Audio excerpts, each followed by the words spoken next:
بسم اللہ الرحمن الرحیم۔ السلام علیکم۔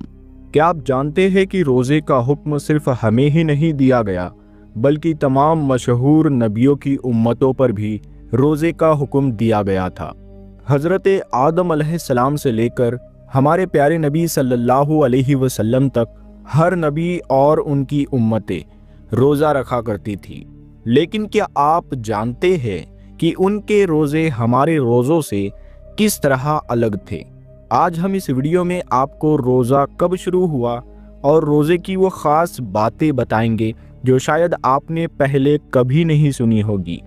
تو اس ویڈیو کو ایک لائک کرتے ہوئے آئیے اس مبارک سفر کی شروعات کرتے ہیں۔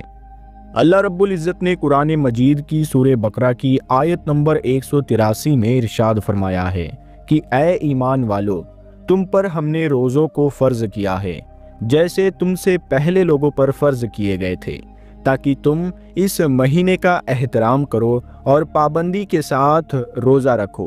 دوستو، اس آیت سے یہ پتہ چلتا ہے کہ جتنے بھی نبی آئے ہیں ان پر اور ان کی امت پر بھی روزہ فرض تھا۔ دوستو، رمضان میں جب روزے دار روزہ رکھتا ہے تو اللہ تعالیٰ کا حکم مان کر صبر کرتا ہے، یعنی کھانا پانی سامنے ہونے کے باوجود کھانا نہیں کھاتا، پانی بھی نہیں پیتا، تب اللہ تعالیٰ اس روزے دار کو اسی صبر کا بدلہ عطا کرتا ہے۔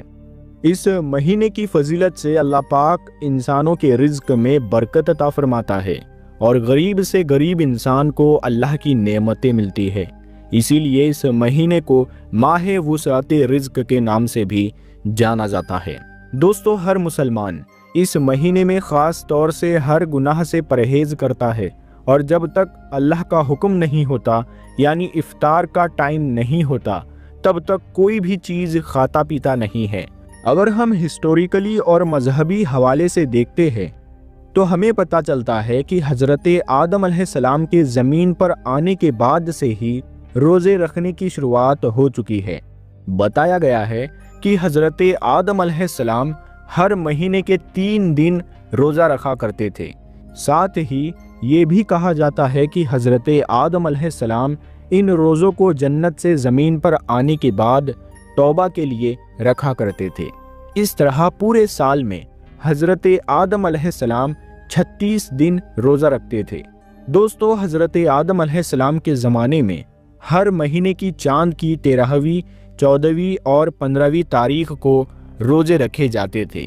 یہ وہ تاریخ ہے جب چاند پورا مکمل اور روشن ہوتا تھا، جسے آپ اور ہم 14ویں کا چاند بھی کہتے ہیں۔ اس کے بعد جب حضرت نوح علیہ السلام کا زمانہ آیا تو انہوں نے بھی حضرت آدم علیہ السلام کے زمانے کی طرح مہینے میں 3 دن روزے رکھے، وہ بھی انہی 3 تاریخوں پر۔ ان روزوں کو طوفان نوح سے بچنے پر حضرت نوح علیہ السلام نے شکر کا نام دیا، لیکن حضرت داؤد علیہ السلام کے روزے کا طریقہ حضرت آدم علیہ السلام اور حضرت نوح علیہ السلام سے تھوڑا الگ تھا۔ وہ 1 دن روزہ رکھتے تھے اور 1 دن افطار کرتے تھے، یعنی کہ پورے سال میں آدھا سال روزہ رکھتے تھے۔ اس کے علاوہ حضرت سلیمان علیہ السلام ہر مہینے میں 9 دن روزہ رکھتے تھے، اور یہ روزے مہینے کی شروعات میں 3 دن، مہینے کے بیچ میں 3 دن اور مہینے کے آخر میں 3 دن رکھا کرتے تھے۔ اس کے علاوہ حضرت ابراہیم علیہ السلام بھی حضرت آدم علیہ السلام کے طریقے کے مطابق روزہ رکھا کرتے تھے، یعنی کہ ہر مہینے میں 3 دن روزے۔ لیکن کئی روایت یہ بھی بتاتی ہے کہ حضرت ابراہیم علیہ السلام پورے مہینے کے روزے رکھا کرتے تھے۔ حضرت موسیٰ علیہ السلام کے روزوں کا طریقہ سب سے الگ تھا کہ حضرت موسیٰ علیہ السلام کو اللہ رب العزت نے لگاتار 3 مہینے روزے رکھنے کا حکم دیا تھا، اور ان روزوں کے فضل سے وہ اللہ سے ملاقات کریں گے اور ہم کلامی کا شرف حاصل کریں گے۔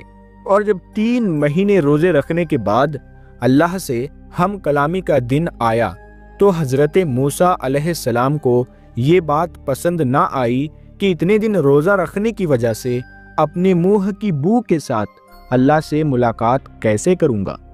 اسی لیے انہوں نے ایک پیڑ کی شاخ توڑی اور اس سے مسواک کر ڈالی، لیکن اللہ تعالیٰ کے حکم میں دخل اندازی کرنے کی وجہ سے ان کو 10 دن کے روزے اور رکھنے کا حکم دیا گیا۔ پیارے دوستو، قرآن مجید کے اندر حضرت مریم رضی اللہ تعالیٰ عنہا کے روزوں کے بارے میں بھی بتایا گیا ہے۔ حضرت مریم رضی اللہ تعالیٰ عنہا کا روزہ کسی کے ساتھ بات چیت نہ کرنے کا تھا، یعنی کہ خاموشی اختیار کرنے کا۔ دوستو، قرآن مجید کی سورہ بقرہ کی آیت نمبر 183 حضرت آدم علیہ السلام سے لے کر تمام انبیاء اور پھر امام الانبیاء حضور پاک صلی اللہ تعالیٰ علیہ وآلہ وسلم تک تمام امتوں کو جوڑتی ہے۔ جیسے کہ ہر امت کے لیے نماز کا حکم دیا گیا تھا، اسی طرح ہر امت پر روزوں کو بھی فرض بتایا گیا ہے۔ پچھلی امتوں کے روزے حالاتوں کے مطابق آج کی امت سے الگ تھے۔ روزوں کی تعداد اور یہ کب، کس وقت، کس حالت میں رکھے جائیں گے، ان سب چیزوں میں آج سے فرق تھا۔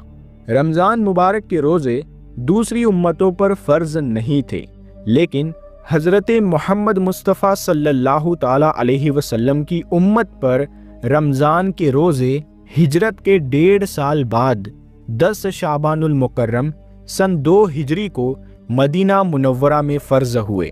دوستو، اللہ تبارک و تعالیٰ نے فرمایا ہے کہ ماہ رمضان وہ مہینہ ہے جس میں قرآن کو نازل کیا گیا، جو لوگوں کی ہدایت کرنے والا ہے۔ ساتھ ہی ساتھ فرمایا گیا کہ تم میں سے جو کوئی شخص بھی اس مہینے کو اپنی زندگی میں پائے، اسے اس برکتی مہینے میں روزے رکھنے چاہیے، اور اگر کوئی شخص بیماری کی حالت میں ہے یا سفر کی حالت میں ہے اور اس کے روزے چھوٹ جاتے ہیں تو وہ بعد میں ان روزوں کو پورا کر سکتا ہے۔ دوستو، اللہ پاک نے ہمیں ہر چیز میں آسانی دی ہے۔ اس کا ارادہ ہمارے ساتھ آسانی برتنے کا ہے، سختی کا نہیں۔ ہمیں اس مہینے میں روزے رکھنے چاہیے، اور اگر کبھی کوئی روزہ کسی وجہ سے چھوٹ جاتا ہے تو اسے بعد میں پورا کر لینا چاہیے۔ ہمیں اللہ کی اس ہدایت پر شکر ادا کرنا چاہیے۔ دوستو، یہ بھی جان لیتے ہیں کہ حضور اکرم صلی اللہ تعالیٰ علیہ وآلہ وسلم کے امت سے پہلے یہود و نصارہ 10 محرم یعنی یوم عاشورہ کا روزہ بڑے ہی احترام کے ساتھ رکھا کرتے تھے۔ اسی طرح ہر مہینے کی 13ویں، 14ویں اور 15ویں چاند کی تاریخ کو پہلی امتیں روزوں کو بہت ہی احترام کے ساتھ رکھتی تھی۔ چنانچہ حضور اکرم صلی اللہ تعالیٰ علیہ وآلہ وسلم نے پوچھا کہ تم 10 محرم کا روزہ کیوں رکھتے ہو؟ تو یہود و نصارہ نے جواب دیا کہ اس دن ہمارے رب نے ہمیں فرعون سے نجات دلائی تھی، اور اسی دن سمندر کے راستے نکال کر ہمارے رب نے ہمیں دریائے نیل سے پار کرایا تھا۔ چنانچہ ہم اپنے رب کا شکر ادا کرنے کے لیے اس دن روزہ رکھتے ہیں۔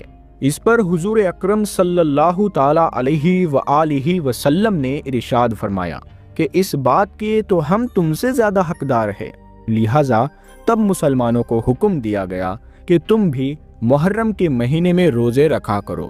یہودی 1 روزہ رکھتے ہیں تو تم 2 رکھا کرو، ایک 9 تاریخ کو اور ایک 10 تاریخ کو۔ اس کے بعد جب کچھ وقت گزرا تو 3 روزے ہر مہینے رکھنے کے لیے کہا گیا، جو کہ چاند کی 13ویں، 14ویں اور 15ویں تاریخ تھی۔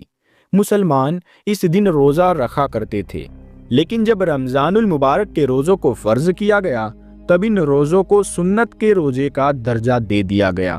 دوستو، رمضان کے مہینے کے بارے میں حضور اکرم صلی اللہ تعالیٰ علیہ وآلہ وسلم نے ارشاد فرمایا ہے کہ جب اس مہینے کی پہلی رات آتی ہے تب آسمانوں کے دروازوں کو کھول دیا جاتا ہے، اور پھر یہ دروازے پورے مہینے تک بند نہیں کیے جاتے ہیں، اور جب اس مہینے کی آخری رات آتی ہے تو اللہ پاک ہر روزے دار کی مغفرت فرما دیتا ہے۔ دوستو، اسلام میں اکثر اعمال کے پیچھے کسی نہ کسی نیک بندے کی یاد موجود و مقصد ہوتی ہے، جیسے عرفات کے میدان میں حج کا فریضہ حضرت آدم و حوا علیہم السلام کی یادگار ہے، قربانی کا نیک عمل حضرت ابراہیم اور اسماعیل علیہم السلام کی سنت ہے، صفا و مروہ کی سعی حضرت سیدہ حاجرہ رضی اللہ تعالیٰ عنہا کا دونوں پہاڑوں کے درمیان دوڑنے کی یاد کو باقی رکھتا ہے۔